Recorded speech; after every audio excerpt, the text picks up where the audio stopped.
7º ano, nós vamos começar a dar continuidade, nós vamos dar continuidade ao conteúdo sobre a Reforma Protestante, dando continuidade a partir da página 432, página 432. O tema é Contra-Reforma. O tema é Contra-Reforma. Lembrando que nós, na primeira parte, ficou a atividade da página 430 e 431. Temos que fazer essas atividades. Contra-Reforma. Século XVI, a Reforma já havia se expandido pela Europa, enfraquecendo rapidamente o poder da Igreja Católica. Então, olha só, em meados do século XVI, a Reforma já havia se expandido pela Europa, enfraquecendo rapidamente o poder da Igreja Católica. Aqui nós temos uma questão básica.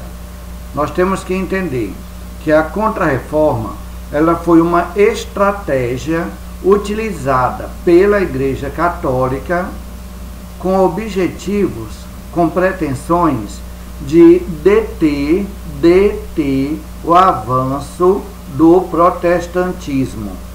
Então, em 1545, o Papa Paulo III ele convocou o Concílio de Trento. Nós temos uma imagem apresentando aqui o que foi o Concílio de Trento. E o Concílio de Trento, e qual era a intenção do Concílio de Trento? Conciliar protestantes e católicos, mas na prática a ocasião serviu para reorganizar a Igreja Católica e desenvolver uma estratégia para enfrentar o protestantismo, como citei agora há pouco, logo no início. O Concílio terminou em 1563, sob o pontificado do Papa Pio IV. Então, observe, como resultado, a autoridade do Papa ela foi fortalecida, pois deveria ser obedecido como representante de Deus na Terra. E a doutrina tradicional da Igreja Católica ela foi fortalecida, bem como a importância dos 7 sacramentos. Entre os valores preservados pela Igreja Católica estava o celibato. Celibato quer dizer o quê? Pessoa solteira. Para ser um clérigo, um padre, um bispo, então ele tinha que ser solteiro. Uma freira, então tinha que ser solteira. A infalibilidade do Papa.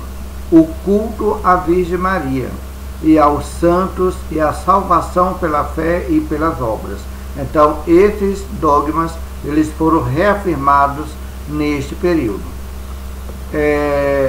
Também nesse período, a partir do Concílio de Trento, vai surgir a Companhia de Jesus.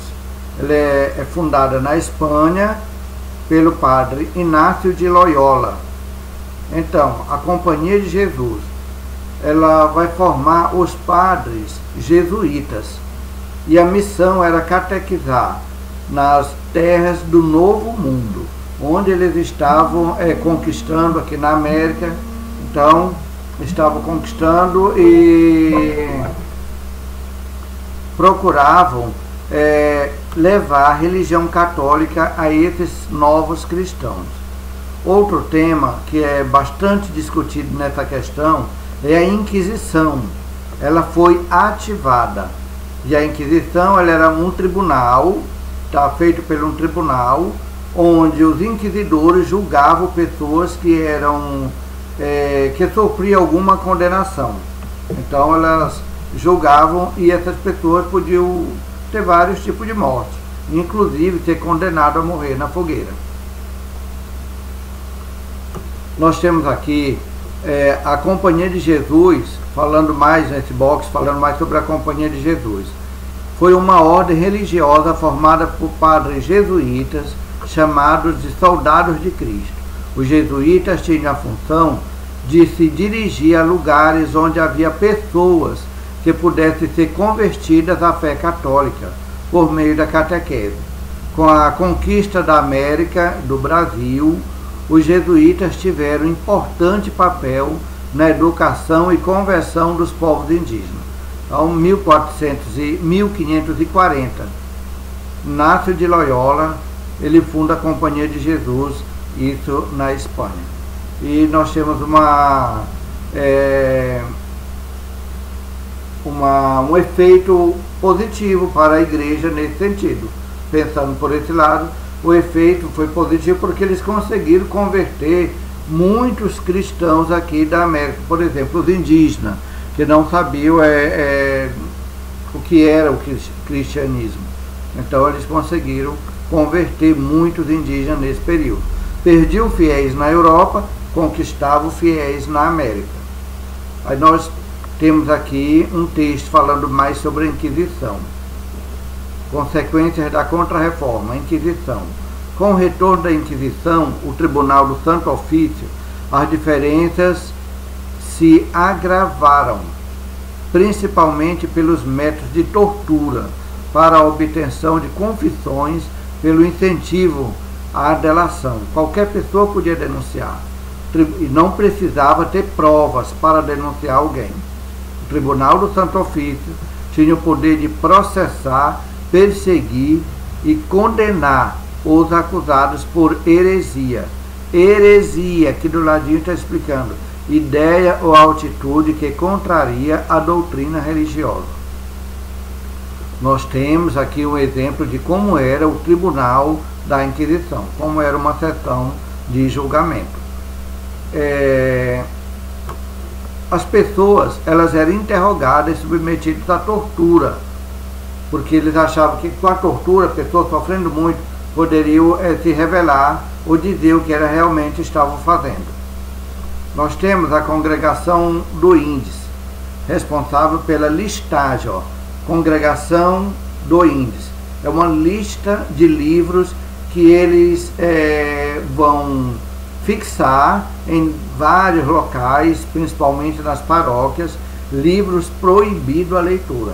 Se alguém fosse pego, assim, fosse flagrado lendo um livro que era proibido, essa pessoa poderia ser condenada pelo Tribunal da Inquisição. Então a Inquisição ela funcionou no Brasil, porque o Brasil era colônia de Portugal, e em Portugal a Inquisição era todo vapor. Ela funcionava muito bem. Então funcionava em Portugal, na Espanha, na Itália, em vários países onde era dominado pela Igreja Católica. Nós temos outra imagem de um tribunal, tá, de Inquisição. Massacre de São Bartolomeu. As pessoas que eram contra o catolicismo, elas passaram a ser perseguidas. Então, o massacre de São Bartolomeu, também é conhecida a Noite de São Bartolomeu, isso acontece em Paris, aqui, onde eles formaram tipo uma emboscada. Muitos protestantes foram para o evento que foi marcado, e lá então foi autorizado a Catarina de Médici, rainha da França, ela autoriza, tá? O reino da França, ele autoriza esse massacre dos protestantes. Nesse mesmo período ocorre a Guerra dos 30 Anos. Diferenças religiosas entre católicos e os protestantes provocaram guerras também entre os reinos na Europa. Então, a famosa Guerra dos 30 Anos é uma dessas guerras. São vários conflitos religiosos que ocorrem entre católicos e protestantes em toda a Europa. Passaram a ser chamado de Guerra dos 30 Anos. Então, encerrando essa atividade, nós temos aí a atividade para ser resolvida logo no finalzinho desta unidade. A atividade da página 436. Atividade, questões 1, 2, 3 e 4, mais a tarefa. A tarefa tem as questões 1, 2, 3 e 4. Apenas essas questões para serem feitas sobre este conteúdo. Até o nosso próximo encontro.